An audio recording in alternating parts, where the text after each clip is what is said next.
Prior to being selected in the 2018 NBA draft, Shai Gilgeous-Alexander was actually known as a defense-first guard prospect out of Kentucky. With a 6'6" frame and a 7-foot wingspan, Shai had all the natural tools to become an elite-level defender, and at that time, it was the hope of many NBA scouts that his raw offensive skill would eventually catch up with his defensive potential. But the opposite has actually happened for SGA. Now, in his 5th NBA season, Shai has developed into one of the best and most unstoppable scorers in the entire league. That lengthy frame that he has, combined with his elite footwork and crafty handle, enables him to weave through complex driving lanes and to surge towards the rim before finishing in ways that defenders couldn't really anticipate. And as an OKC Thunder fan, I'm really happy that the eye test is actually backed up by the numbers as well, as Shai's currently averaging a career-high 31.1 points per game, which is the 3rd highest mark in the NBA, only behind Luka Doncic and Steph Curry. He's also putting up almost 5 rebounds and a career-high 6.1 assists to go with it. And while his raw numbers are stellar, the shooting splits are just as beautiful, as he's shooting more than 50% from the field, almost 34% from 3, and almost 92% from the free throw line. But what's actually ridiculous about this is that for a guy like him who's currently averaging more points than Jason Tatum and Kevin Durant, who's also shooting free throws better than Steph Curry, and who's also finishing at the rim at a better rate than Ja Morant and Joel Embiid, none of those have actually prevented Shai from exerting more energy and effort on the defensive end of the floor this season, as after playing 20 games for OKC, he looks like the defensive star that the Clippers drafted way back in 2018, as Shai's currently averaging a career-high 1.7 steals per game, which is the 5th best in the entire NBA, and despite only being 6'6", his 1.2 block per game average also ranks 13th in the entire league, with everyone above him on the list standing at least 6'8". So what's good, guys? It's Real Balls here, and today we'll look into how SGA's evolving defense has made him a real two-way star for the OKC Thunder. But one sec, if you guys do enjoy this video, you can show your support for the channel by hitting that like button. It only takes a second of your time, but it would be much appreciated. So let's get to it.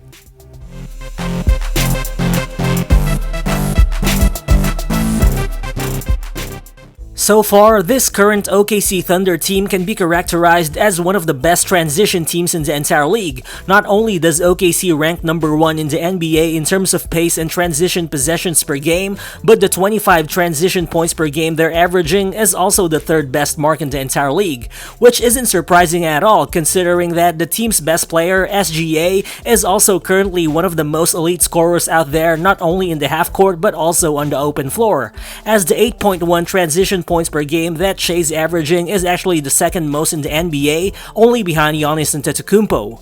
Well, it's one thing if Shai was just simply functioning as a fast break outlet for OKC, but the thing is, most of the time, he's been orchestrating transition opportunities himself. Again, Shai has a 7-foot wingspan and a great set of hands as well, and this season, he's also looked much better in terms of his awareness and positioning on the defensive side of the floor, which is why when opponents think they've turned the corner on a screen, Shai is often able to force turnovers. Here, you can see Shai trailing Cam Reddish in the perimeter. Reddish tries to split the pick and roll defense, but Shai fights through the screen and strips the ball away before he runs to the other end of the floor, putting his body right on the defender's hip as he easily finishes the fast break play.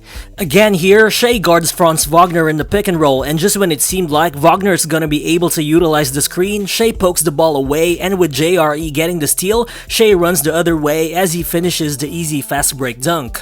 All in all, in addition to his elite blocks and steals averages, Shai's also averaging 3.4 deflections per game, which also ranks 6th in the entire NBA. Well, for sure, his size and length is a huge factor in all these things. His 6'6" frame and 7-foot wingspan allows him to cover a lot of ground the way few guards in the NBA can. But I think you could just tell that Shai's superior defense this season is also a result of some improved conditioning during the summer, as watching him, you could actually notice that Shai has also been better in terms of navigating screens and just making multiple effort types of plays as a defender, which is something we didn't really see from him as often before.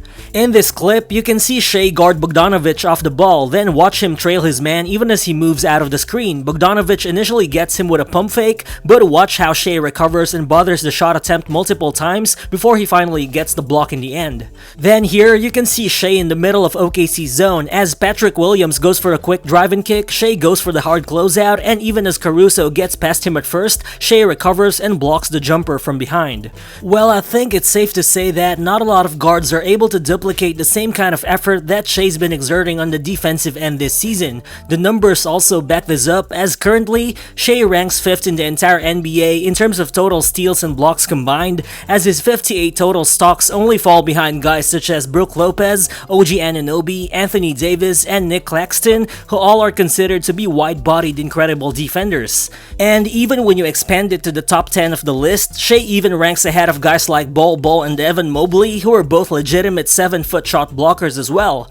But what's even scarier about all these things is that Shai's also starting to look much better even when defending one-on-one. The same body control and craft that he displays with a ball in his hands is also starting to manifest even when he's playing isolation defense against really talented scorers. Just like here, you can see Shai picking up D'Angelo Russell in the perimeter. Watch Shai slide his feet and stay with his man laterally before using his size to smother Russell as he approaches the rim.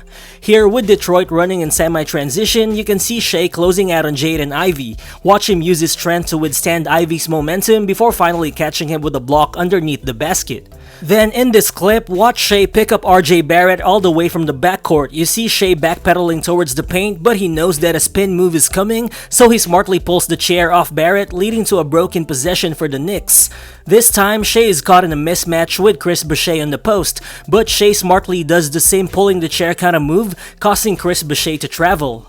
Well, Shai actually always had occasional defensive highlights even before, but I think the difference is, right now, those winning plays on defense are actually happening more often, as virtually every game this season, you could see Shai doing something extra, whether it be blocking a 3-point shot, challenging a 7-footer at the rim, or sticking his hand on the passing lanes at the right time. And I think what's even more impressive is that Shai's been doing all of those while currently having a 32.4 usage rate, which is the 8th highest in the entire NBA, and is even higher than the usage rates of elite players like Jason Tatum and Kevin Durant. Well, sure, OKC isn't the best defensive team so far. After starting out as a top 5 defense, they're currently a middle-of-the-pack team ranking number 18. However, the Thunder are still the best team in the NBA in terms of forcing opponents to commit turnovers at 17.5 per game. But most notably, opposing teams are actually scoring 3.3 less points per 100 half-court possessions when SGA is on the court. Plus, when he and Dort share the floor together, the Thunder are limiting opponents to just 105.4 points per 100 possessions, which would rank them as the second best defense in the entire NBA, only behind Milwaukee, which is the league's best defensive team. This is the kind of outstanding defensive impact that Shai has started to display in OKC this season, and if such defense from him is actually sustainable, then the Thunder's future just appears to be even brighter, with their elite shot blocking big man Chet Holmgren not even seeing action until next year. Well, for sure, Shai isn't going to be as switchable of a defender as Dort, but for OKC, I think what's important is that SGA is already looking like the type of star player who's able to cover for his teammates defensively, rather than a star player who needs to be hidden because of his defensive weaknesses. In the long run, this should just give the Thunder a lot of flexibility in terms of the kinds of lineups and defensive schemes that they can use on the floor, as they can enjoy the luxury of having an elite shot creator who's also a high-value contributor on defense.